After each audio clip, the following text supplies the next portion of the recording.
Good evening. My name is Turner Bitton. I'm the executive director here at Westview Media, uh, here for our next in our series of Candid Candidates. We're joined by Michael Cundick tonight, who is running for Salt Lake County Mayor. Welcome, Michael. I'm so glad to be here. Thanks for inviting me, Turner. Yeah, we're glad to have you. So as we get started, I'd just like to remind folks who are watching live to submit your questions for Michael in the live chat here on Facebook, and I'll be sure to ask them. Michael, why don't we get started by you telling us a bit about yourself and your background, and yeah. Certainly.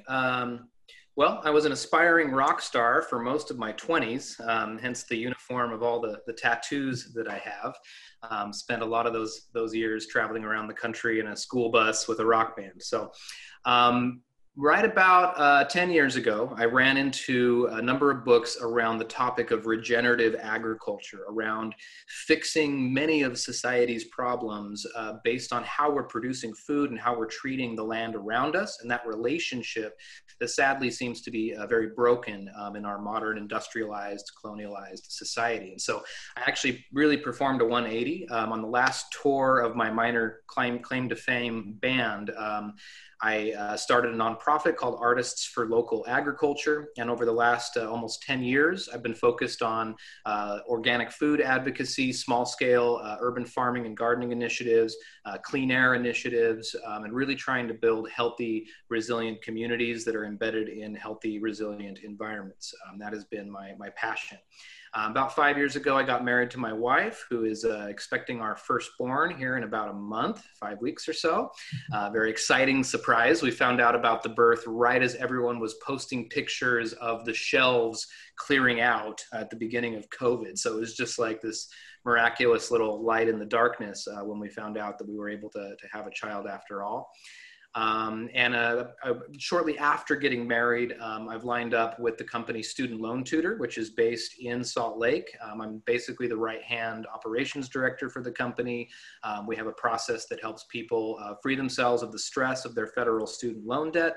And I also hold the financial planning licenses for the company and help people, especially small business entrepreneurs, get the support with structuring and saving for the future that provides that security. So I'm kind of and I'm a musician. I guess I mentioned that. So I've kind of got a lot of things. I've worked very hard to be a dynamic, interesting person that truly wants to be in service to life and in service to my communities.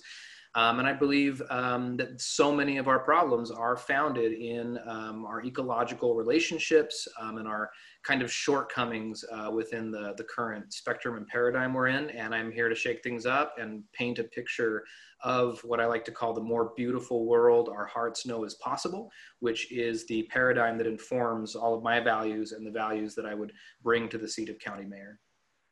Well, thank you. That is certainly interesting. So you are running for county mayor, and you're running with the Green Party. Correct. Can you explain, you're the only third-party candidate we've had on so far, and can you explain kind of what made you decide to do that and what it's like? Well, on behalf of all third-party candidates everywhere, thank you for giving us some exposure. That means a lot. Well, I didn't have political aspirations. I kind of grew up in, Utah. I've been born and raised in Utah. And I assumed that with the tattoos and some of the rock band life choices I'd made, I would never be suitable for politics. But, times have changed a lot. And that might be more of the voice of the condescending grandfather, from back in the day. So I'm happy to be a contributing member to society, even with the tattoos that are involved. But my one grandfather on my mom's side was actually a 4-term, so 8 years served as a congressman in the 80s for Utah. Howard Nielsen, and it's a huge inspiration for me. I've got a very political family, especially on my mom's side, and kind of been blessed with the gift of gab a little bit and the ability to be on stage and be comfortable and speak. And so I wasn't expecting to be asked to run for politics, and I wasn't expressing interest in it, but I got built up a bit of a roster. I'm the chairperson of the Utah Permaculture Collective, which helps neighborhood groups install gardens for each other and teach each other about ecology, food preservation, building, saving saving the planet for future generations, as we could say. I'm a co-founder of the SLC Air Protectors, which if you're in the air quality activism world, it's an Indigenous-led organization. I'm not Indigenous myself, obviously. If you're live streaming this, that's pretty easy to tell. But the board and our executive director, many of them are. And we've done a lot of really beautiful work advocating on the Hill, participating in tree plantings, raising awareness around the ever increasing dilemma of living and breathing in Salt Lake County. And so all those things together, the Green Party actually reached out to me and said, hey, you want to run for county mayor? We would love to support you in that. And to me, I think ecology is just so important and so underemphasized in current politics that when you hear Green Party, you think environment. You might also think long shot third party, but you might also recognize that it has the most robust environmental and social justice platform of any of the political parties. And even if I was running for president, sure, I can understand right now stakes are high and you might not be willing to sacrifice that vote for Biden when we have such a horrendous president in place right now. Just lay in my biases there. But when you're talking about supporting third-party candidates on the local level, this is the time to do it. Everything's in chaos. Normal value systems from left to right seem to be all sorts of topsy-turvy. We're learning new things, throwing away new things, fake news, real news, flying around every day. Really anything could happen. And someone coming out of left wing like this that represents millennials and progressives in a way that I think is refreshing and sincere and obviously not indebted to some kind of shadow system that inevitably benefits corporate elitists and political dynasties. I was all over it. It fits my revolutionary spirit to run for such a high office and really build a movement around it and get to talk to more people like you and have this avenue to speak my heart about what I think the world needs. Well, thank you. I love that you mentioned that you have a revolutionary spirit, and I appreciate you taking the step forward to run for office. I know that it's not easy and it's frustrating, and I appreciate you joining us tonight. So what made you decide that you wanted to run for county mayor? Of all the positions, what about county mayor draws you in the most? Well, there's some interesting strategies across the board with this decision, but I think part of it is we need to be thinking more bioregionally if we're going to be successful, resilient humans. We need to understand that we're a part of a place that has waterways and lakes, and it's all interconnected. We've got the watersheds that interplay and the physical geographies that all come together to make Salt Lake what it is, and the opportunities within agriculture and community resiliency. Everything to me is related to place. And so running for county is kind of like getting up on the mountaintop and looking out over all that you can see and saying, this is a connected piece. And a county mayor, as much as there is some desk and some financial and some budgeting and some administrative work that I'm sure I'd be great at, it's also a spokesperson. It's a role. It's to welcome dignitaries into our valley. It's to speak on behalf of the government and to represent the spirit of the government. And I'm all about it. I think that I would do a very great job representing Salt Lake Valley, and I would be able to continue to prioritize this focus on clean air, healthy soils, and make that transition a reality for people. Well, thank you. You kind of answered this question, but I want to ask it directly so you have an opportunity to address it. But what do you think the most important role that the county mayor plays is? And you kind of mentioned it, but wanted to give you an opportunity to build on that if you'd like. For a fiery young millennial progressive candidate like me, it's the mic. It's the ability to build movements and be someone from the people for the people with a much broader platform. It opens up all kinds of doors. And I don't mean this lightly, that if I were to win, it would not just be local news, it would be national, if not global. There are hundreds of millions of people around the world that are waiting for signs of this transition. And I do believe that we are up against a number of miraculous transformations that we need to show up for in a really, really big way. And I think seeing someone like me that is sincere, obviously non-obligated, non-corrupt, willing to shine a light in dark places, share the story as we find these difficult, conflicting paradigms and how to rectify them and move forward with as much harmony and productivity as possible. I'm in it to be able to leverage the movements that will save the planet for future generations. And sure, I will get really good at the administrative stuff as well. I already do that for a small business and several nonprofits, and I'm not afraid at all of my ability to do that type of work as well. But I'm in it to give people hope and to change the face of politics, to allow for this breath of fresh air to happen. I appreciate that. And so I do want to focus on the administrative side just a little bit because, and you've mentioned your work with Indigenous communities, and the different groups that you work with. One of the principles of being an administrator is that hiring is policy in terms of the people that you appoint, the people that you hire, in and of themselves are a form of public policy. So I want to give you an opportunity to talk about kind of your management style, what types of people you like to surround yourself with, and how would you focus on bringing in diverse communities and the underrepresented groups that you work with into the county administration?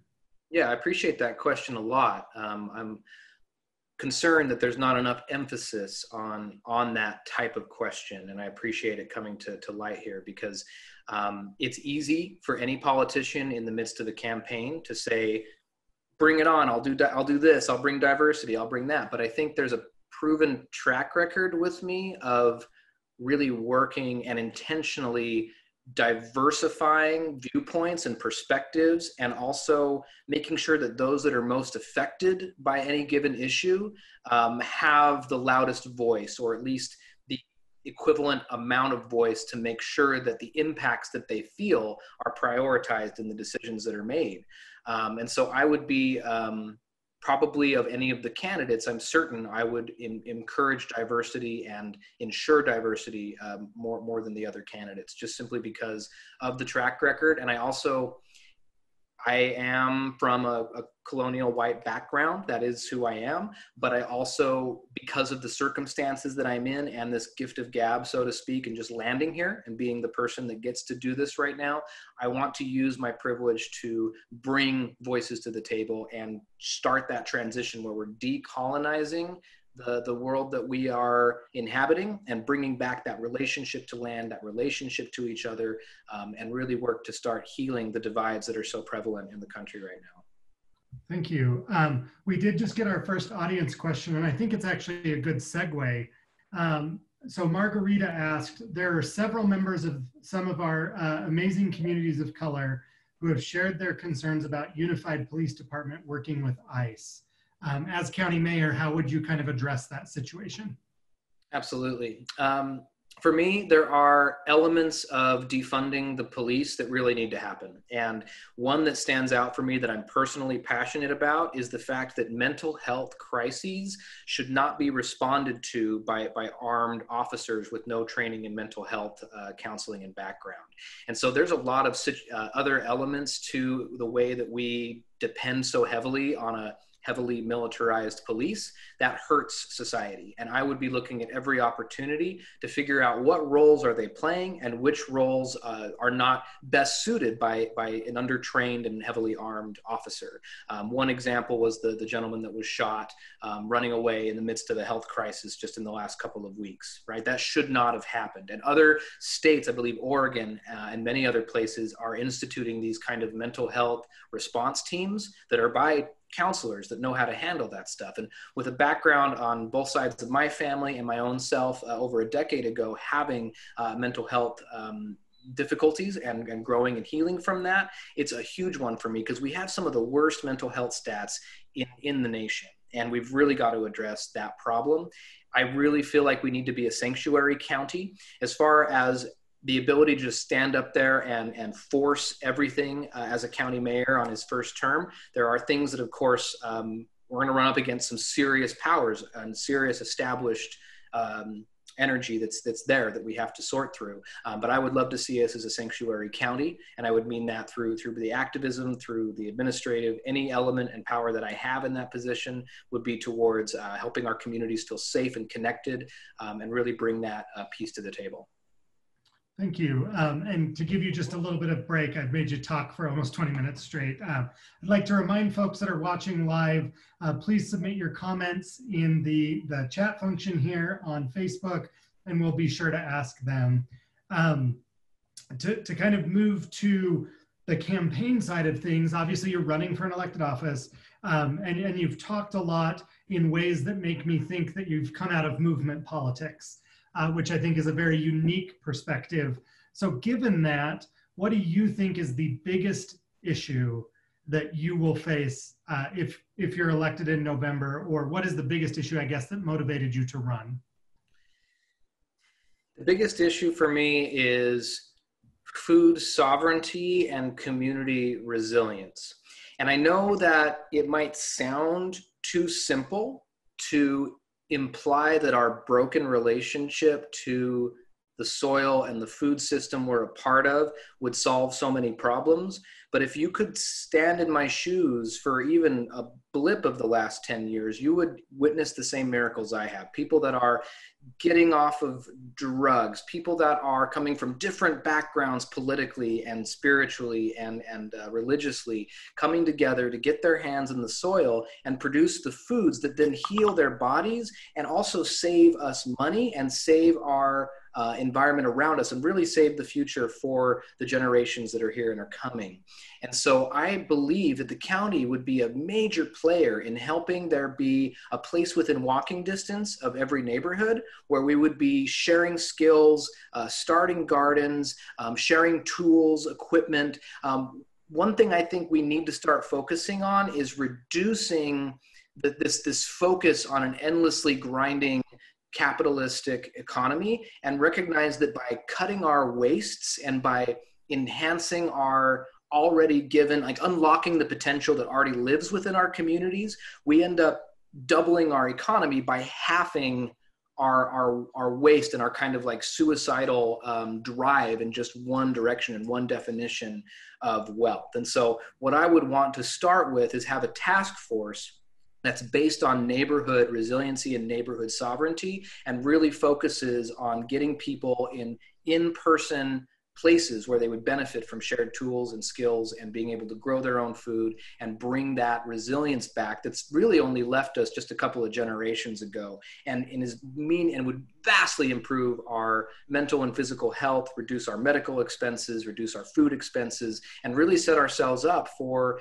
volatile times, right? Utah has within it this ability to be like that kicked beehive that just everybody gets into gear all of a sudden, and we could be a lighthouse for the entire world on how industrious and how quickly we could be thoroughly resilient and almost entirely self-sufficient. Well, thank you. That's very unique in terms of a platform, and I'd like to dive into that a little bit more, but first, can you, for folks that are watching, can you define what a resilient community looks like and what food sovereignty is? I think there may be folks that are watching that maybe don't understand what those two terms mean in a practical sense. Certainly. So community resilience to me means the ability to thrive no matter what the external circumstances throw at us. And that means that we need to be connected to our neighbors. We need to be connected to the systems that provide health. That means our food, our water, our shelter.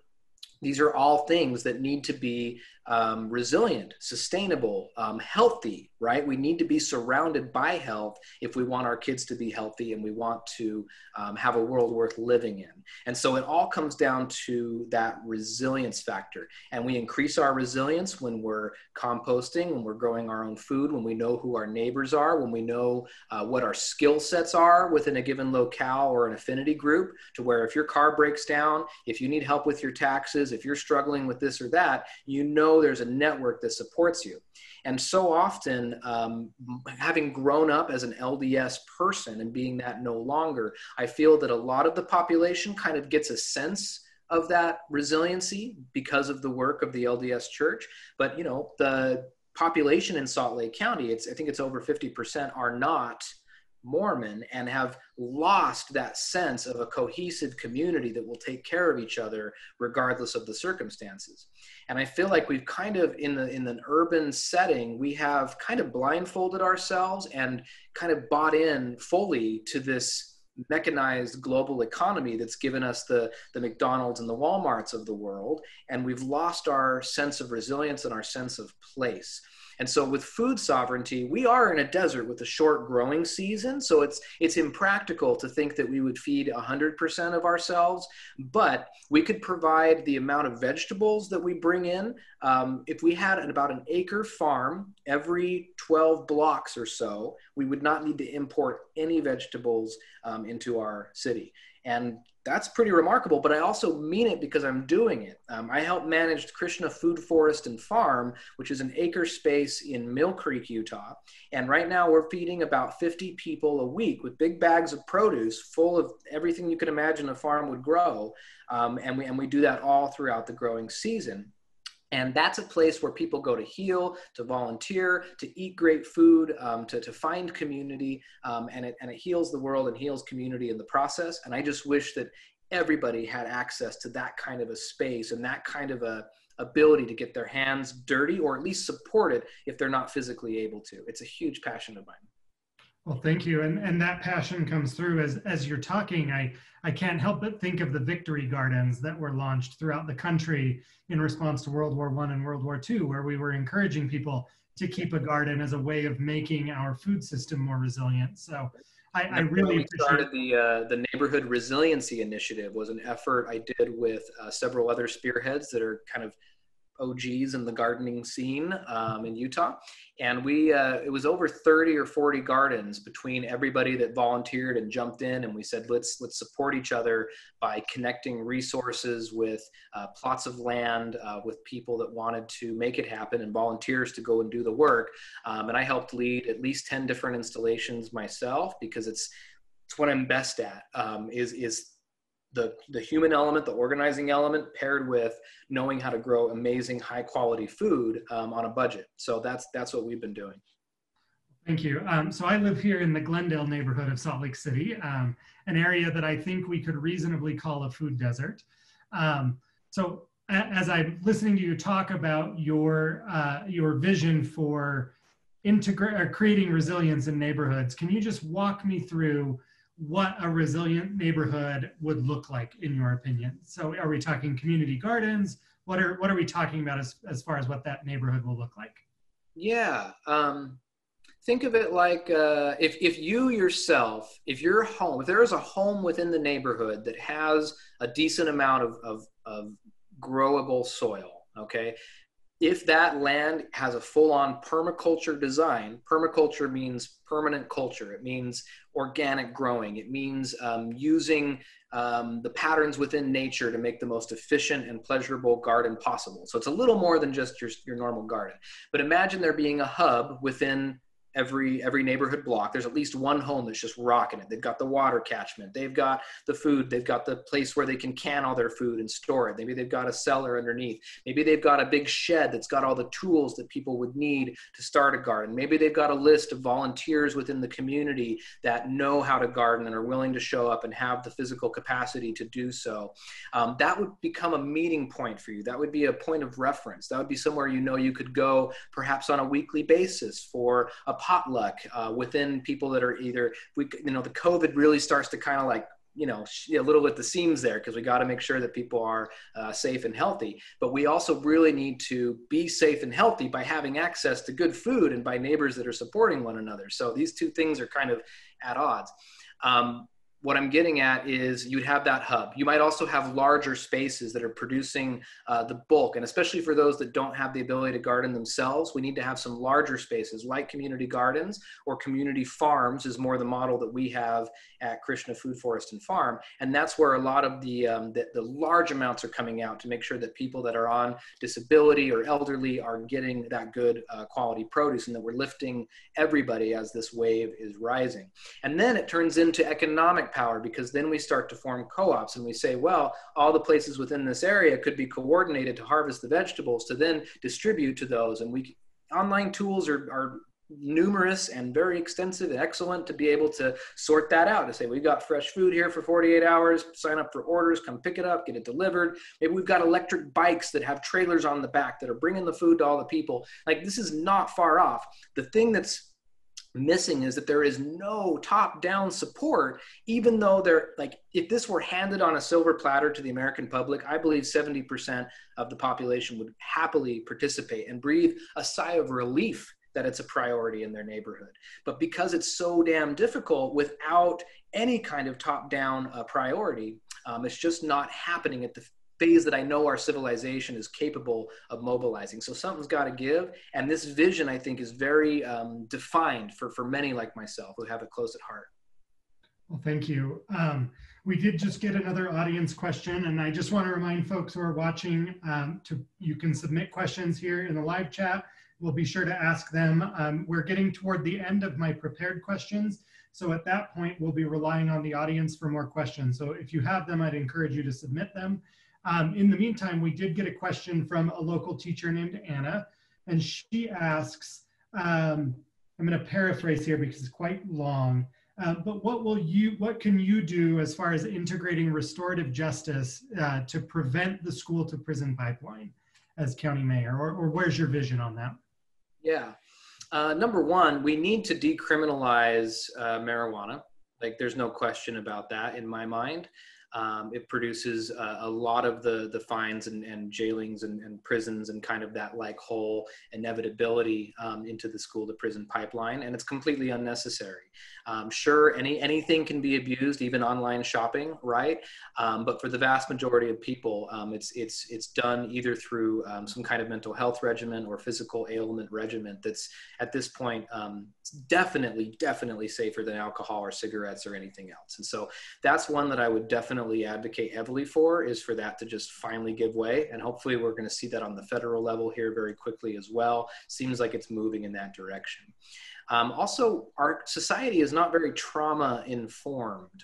We don't generally have a lot of community emphasis or capacity to help with the healing process. And I know to have a politician talking about healing is perhaps kind of an unusual thing.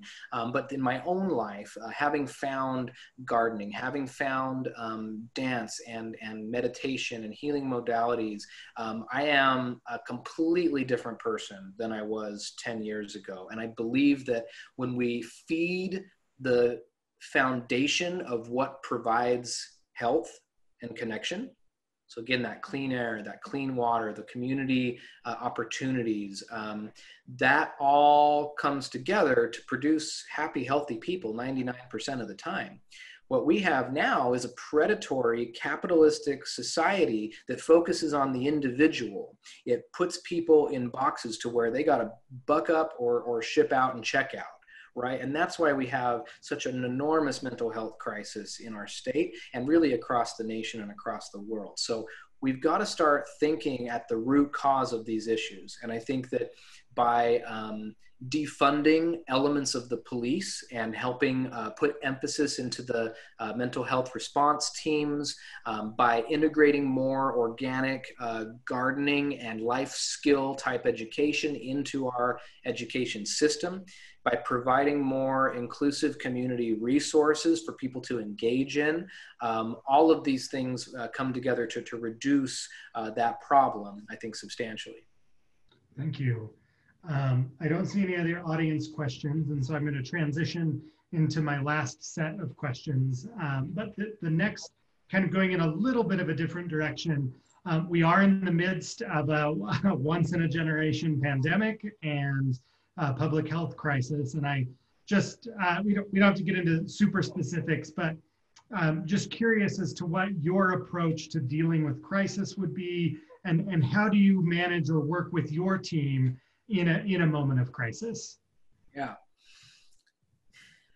I think that's the question that's really on everybody's mind in a lot of ways, and it shows up in so many different strategies, you know. And something that is breaking my heart right now is the level of vitriol, division, and fear and anger that seems to be permeating this issue, right?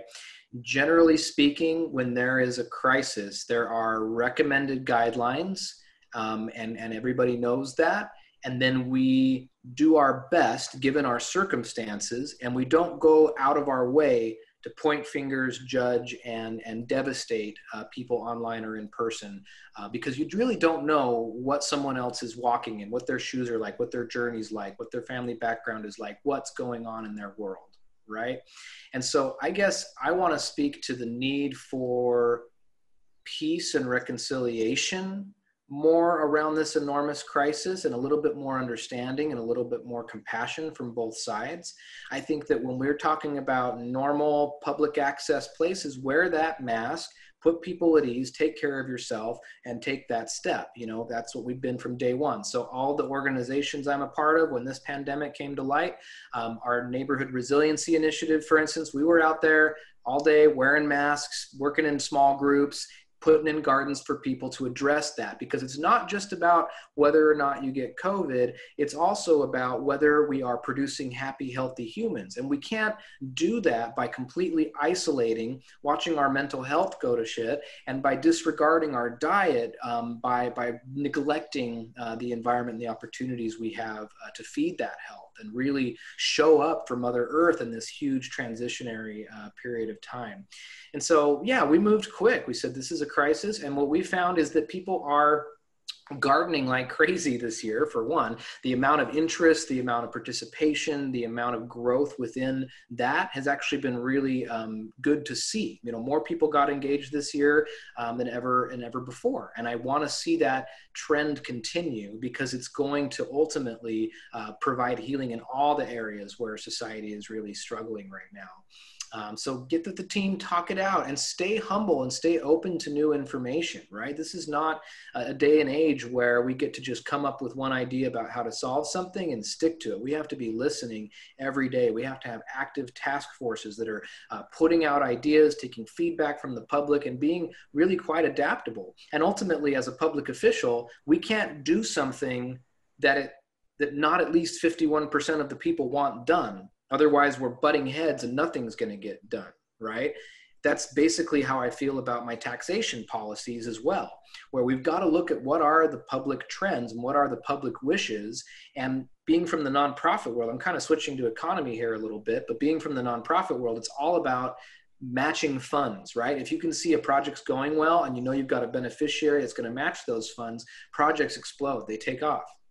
And I want to see the government more in a partnership situation where community initiatives that are really working, there's funding from the government to match that and make sure that happens. And so we got to look for what are the trends in society, what do people want to have happen, and make sure we're funding that and meeting those wishes. And when there's a reason that we're going against public will because of some political dynasty, old, entrenched, stubborn idea, or some corporate influence or some building developer, we've got to have the guts to stand up to that old system and say, enough's enough. We're going to serve the people and we're going to feed the grassroots that's needed now. So yeah, totally shifted gears on your question. There's not an easy answer to any of this. If there was, we'd already be sitting there.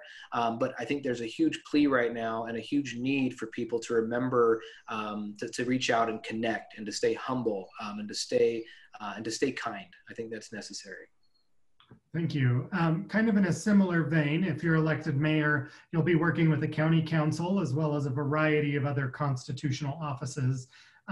How do you envision kind of working with them and making sure, I appreciate at the beginning you mentioned that you view grabbing the mic as one of the most important roles, and I'm interested in hearing how you would work with the different factions and different, I guess, governmental players at the county level.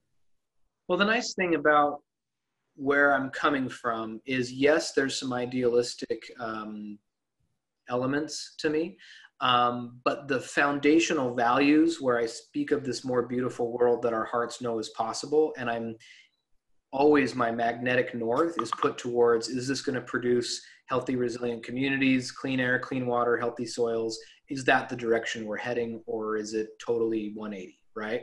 So I am going to stick to my guns when it comes to those values, but I also understand that it's not something that's going to happen overnight. In fact, we need the mass participation of honestly the entire global population in order for those values to have the same orientation as I do. And so I think, as much as I might sound idealistic, I think I'm also a very reasonable, very intelligent, and very compassionate person.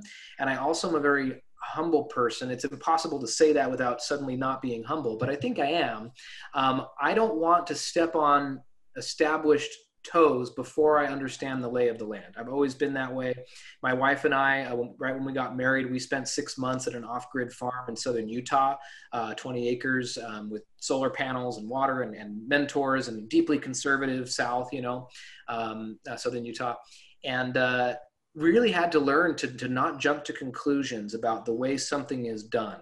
Right? You can't just go in there and have no respect for the context. And so I've learned that lesson time and time again. When you get too stubborn, nothing gets done. And you also lose the support of those that know the most about the inner workings of a system. So I would say I'm going to be uncompromising with my values of democratic accessibility, involving the public, diversity, a healthy environment, a focus on saving the world for future generations, but also knowing that that journey is probably going to be multiple lifetimes of effort. And I want to make sure people know I'm good to work with as well.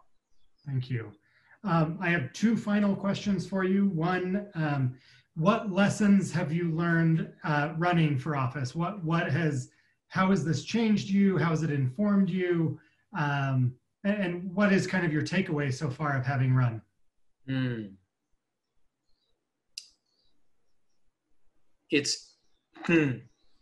I'm grateful, ultimately grateful, and I feel like I've grown a lot from this process.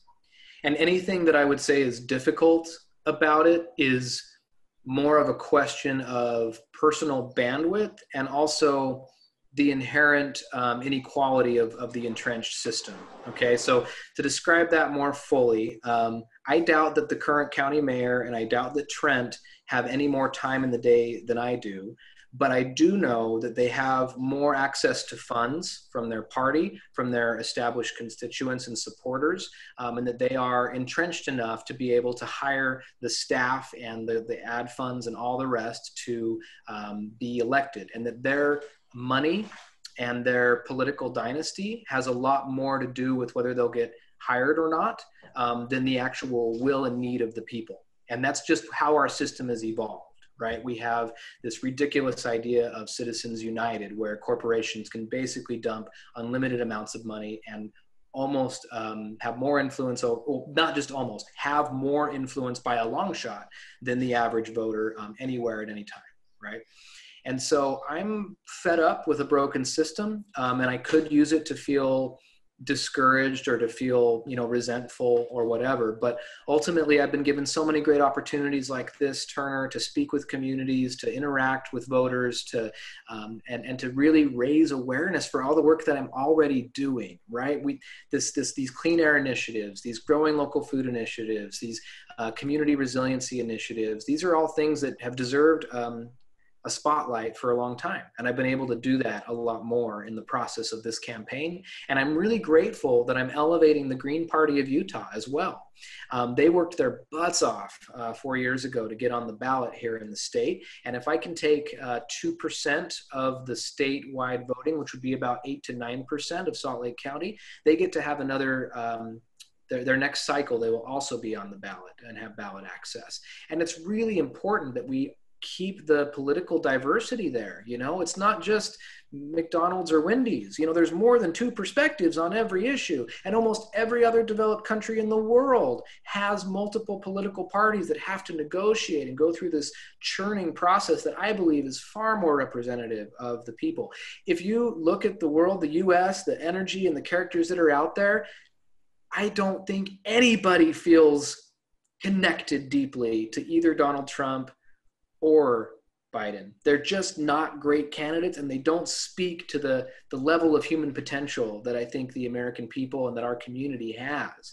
And so I really want to keep that political system diverse. And by supporting the Green Party, who has really phenomenal values, very well thought out platform priorities, and some really excellent candidates. And many of them, there are elected candidates in other states as well. And so, you know, let's keep that, keep our options open, guys, and let's support some real dialogue and stop painting people in a corner with one of two terrible options. It's basically just turning millennials like me into revolutionaries that really don't feel very called to vote or to participate in the political process. And I, for one, believe that if the world's going to change, established systems of energy need to change with it. We need the help of the political system. We need the help of the agricultural system and the pharmaceutical system. We need everybody to get engaged and recognize that the values I speak to are not crazy. We all came out of the womb knowing the beautiful places were worth protecting, and that good food grown and made and prepared in the home was nourishing on a soul level, and that connecting with your community and your friends and neighbors was a value that just made us stronger, that all of us together are stronger from all of our backgrounds and perspectives. We knew this. It's crazy political conditioning and a whole lot of traumatic elements in existing society that's led to this apparent division and divide that we're facing. And I'm ready for that return to become that truth to be so blindingly apparent that candidates like me are welcomed and encouraged. And I hope that my own example as a kind of a tattooed pioneer trailblazer for politics in Utah really brings in that next level of politicians to also have the courage to run and to recognize that, yeah, you might get torn apart certain times. You might have people come at you that think you're idealistic or whatever it is. But it's worth doing it because people need a little bit of hope. And the political element does support the things that you believe in. It's an extension of activism, and ultimately, I think, will support and really make a difference. So thank you for letting me rant on that, but I guess that's what I would say.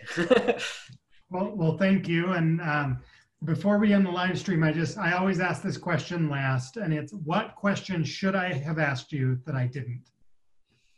Where you can hear my new music video, I think, was the big one. Well, where can I see it? Let's do the plug. So yeah, no, I just came out with a new album called Michael and the Forest Gospel, and my band I've had for about 9 years, my acoustic music is called Jesus or Genome, kind of like a religion or science hypothetical, but you can find me on all the streaming stuff. And I just have a new music video out for a song that's all about this community, all about Utah.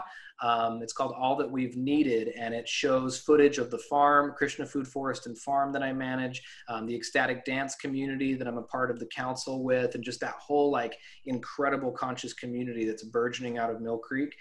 It's a beautiful song as well, great players behind me, and you know, let's get that out there. Why not?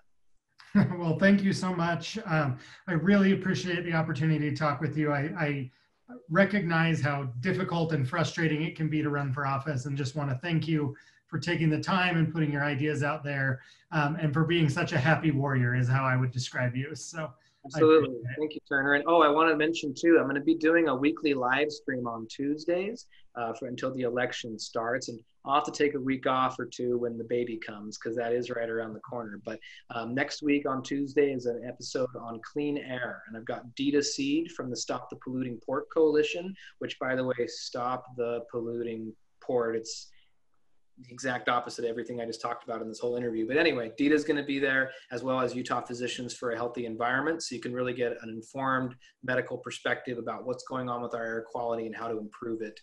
So every Tuesday you can tune into the Michael Cundick for Salt Lake County Mayor. In Service to Life is the name of my Facebook page. I'm also michaelthemayor.com is my website. It will be streaming to the website as well. That's a great way to show support. I know we're not all out and about a whole lot right now, but you can definitely support me online by sharing those live streams, sharing my page posts. Let's use the power of millennial social media to really give the establishment a run for its money. Okay? Well, thank you so much. I appreciate it, and good luck in November, and good luck with the new baby. All right. Thank you so much, Turner. All right. Take care. Bye-bye.